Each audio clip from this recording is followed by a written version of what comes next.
Edhe tani kemi vetëm një pyetje për Sazani, sepse ne jemi dhe operator turistik dhe agjensia turistike. Edhe njerëzit flasit për Sazanit, hapur, nuk hapur, mbyllur, sepse Ivanka do vi.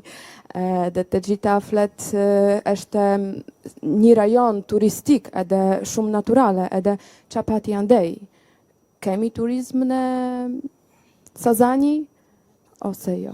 Shiko, se këtu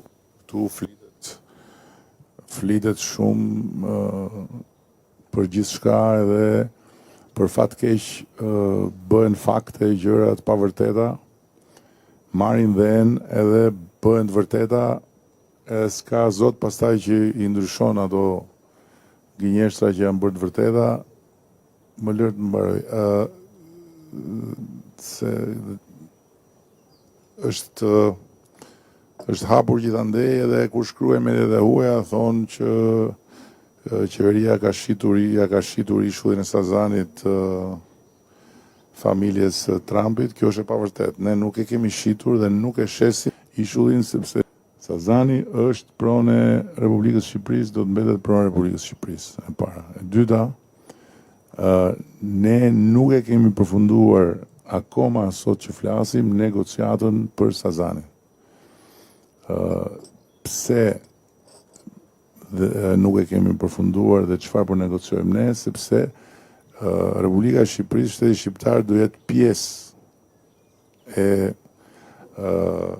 kompanisë së përbashkët që do të investojë dhe do të administrojë ishullin. Kështu që edhe në këtë pikë, domethënë si thua, shqiptarët janë të përfaqësuar nga shteti në këtë iniciativë. E treta, nuk bëhet fjalë për të mbyllur ishullin.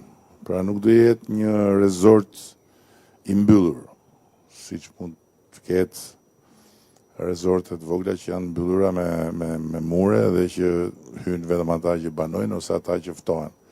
Nuk do të jetë i mbyllur. Se nuk do bëhet rezervat i privilegjuar.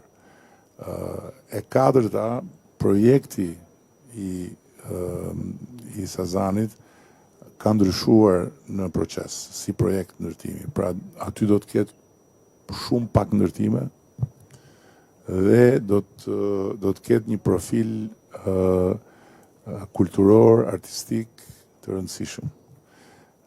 Dhe unë besoj që do jetë një nga projektet më të bukura që janë zhvilluar në Mesdhe, dhe bashkë me pjesën përballë Sazanit, që është pjesa private, por që zhvillimi po ndodh në të njëjtën dorë, ku janë përfshirë arkitektë nga më të mëdhenj të botës, do jetë vërtet një zhvillim që do t'i rrisi vlerën në mënyrë të jashtëzakonshme gjithë investimeve këtu. Se ajo që ndodh, se ata që shikojnë ngushtë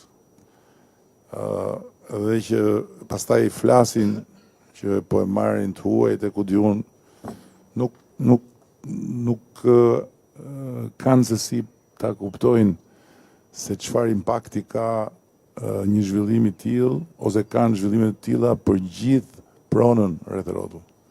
Pra do rritet vlera e pronës së gjithë vlonjatëve si fillim. Do rritet shumë vlera dhe çmimi i të gjitha investimet të reja që po bëhen. Pse? Sepse njerëzit që nuk do shkojnë dot atje, do kenë dëshirë të jenë afër. Edhe do kenë dëshirë të bëhen pjesë e gjës. Kështu që pa diskutim që kjo do jetë vetëm të mira për Vlorën.